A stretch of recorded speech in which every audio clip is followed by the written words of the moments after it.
All right, what up, everybody? Welcome to another episode of Chronicles Reviews with the Less Than Stealthy Ninjas.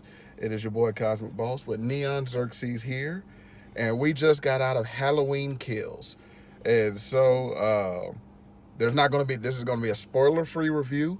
We're going to try to keep it as brief as we can. The other two ninjas couldn't be with us today. They had prior obligations, but I think we're both in agreement. It was a pretty good movie. I know I'm going to have to make a confession here. Uh-huh. I've never been a fan of Halloween.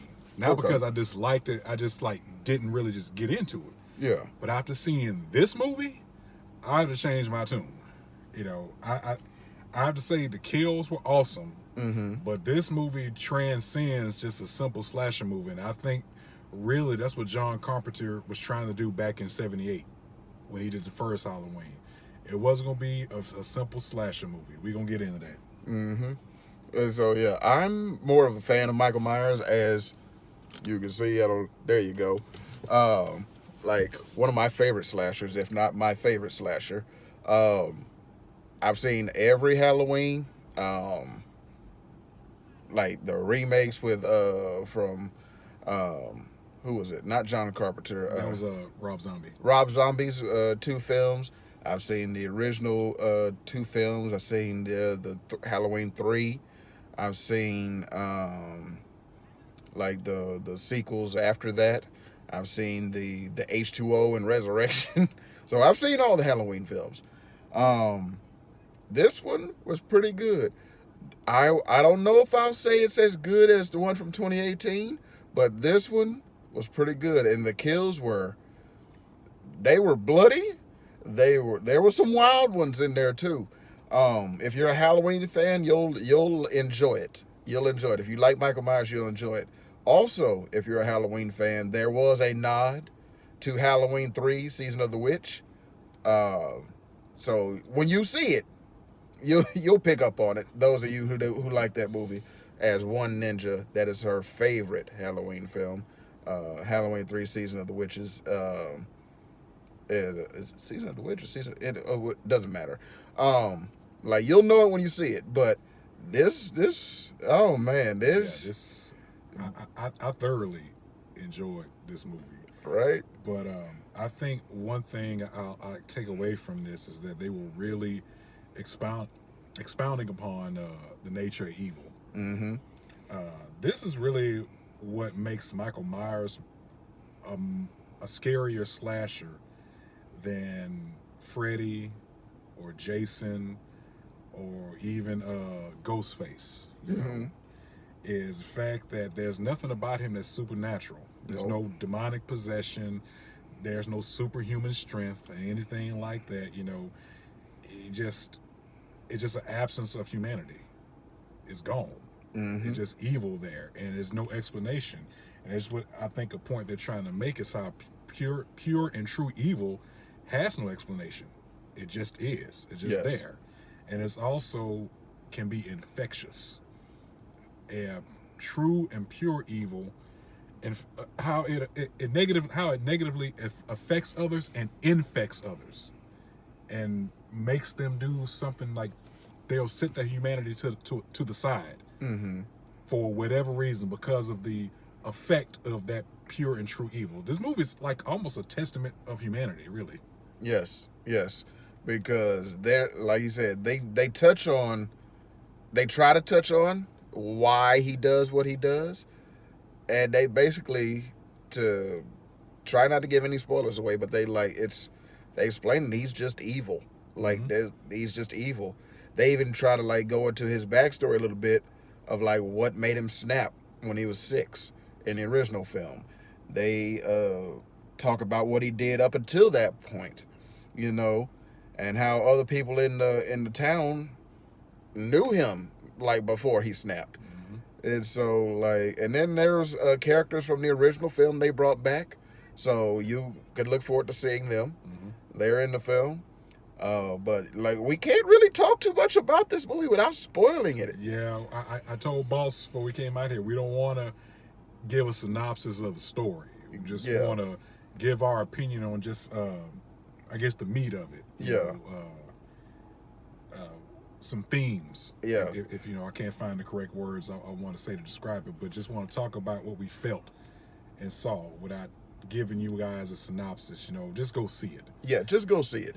And if you don't want to see it in theaters, you can catch it on Peacock, however much that is to stream it at home. Just watch it.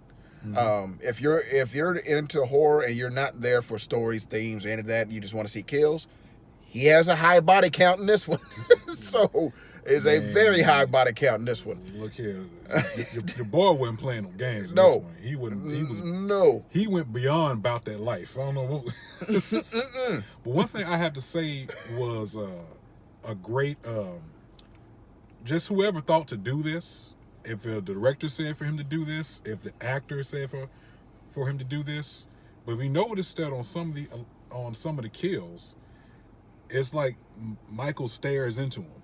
Mm-hmm. And they put the camera to where, the mask choice is great.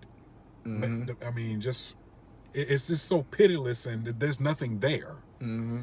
Even though we don't see his face, but just the way the mask looks, because as you guys already know, that you just see just the darkness here. You never really see his eyes. Yeah, you never see his eyes. So all you see is just this darkness staring at the person while they die. So it just makes you wonder, like, what's going on in his head when he does this? Just like, man. Yeah, and then like, oh man, and then they crucify him up a little bit because he comes out of the fire in the very beginning. If you've seen the last movie from 2018, so he has like some singe and some scorch on the left side of his face. Yeah, the trailers gave that away. Yeah, and so it is. he is much more frightening than he's ever been. If you exclude the Rob Zombie ones where he was like nearly 8 feet tall and just hulking, but he is frightening in this movie. Now, I will say it's a little tongue-in-cheek in parts. Like, it's not all the way serious. Because they do have a little touch of humor here and there. Yeah. Like, with that one couple in the the bar. The one couple in the bar. Like it's but like all we can say is really go see it. Like if you like horror, you like the violence, the blood and the gore is there. Some of the kills are great. Some of the kills are great.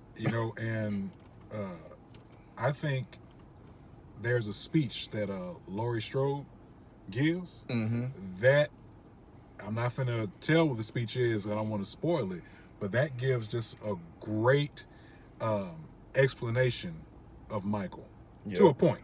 Yes. But just it's just awesome. It's like, Laurie understands, she just makes a testament about this evil, and it is a great explanation. And the ending, you didn't see that one coming. No, you don't see it coming. Yeah. You do not see the ending coming. But yeah, that's all we can pretty much say without giving too much away. So just go see it. If you don't want to go to the theaters, check it out on Peacock. I recommend this movie. Yes. I recommend it. And make sure if you haven't seen the 2018 one. So if you haven't seen any of these movies, what I would suggest, if you want to see this, is watch the very first one, the original one. The original from 78. Yes. Did the 2018 one pick up after the second one? No, it picks up after that one from 78. From 78? So they ignored the sequel? They ignored the sequel. Okay, then. So watch the 78 one, and then watch the 2018 one. Yes. So you can get a good grasp of what's happening. Mm-hmm. But I, thoroughly recommend this movie. Absolutely. Yeah. So, God dang. That's going to be it for this episode of Car Chronicles Review.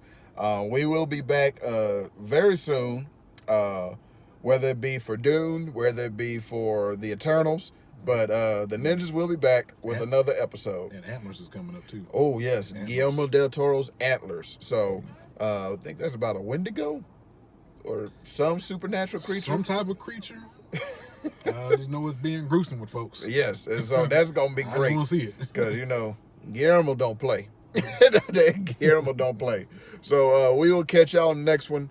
From the list of Stealthy Ninjas, from NEONXERXES, from myself, Cosmic Boss, and from the other two that couldn't be here today. We'll see y'all next time.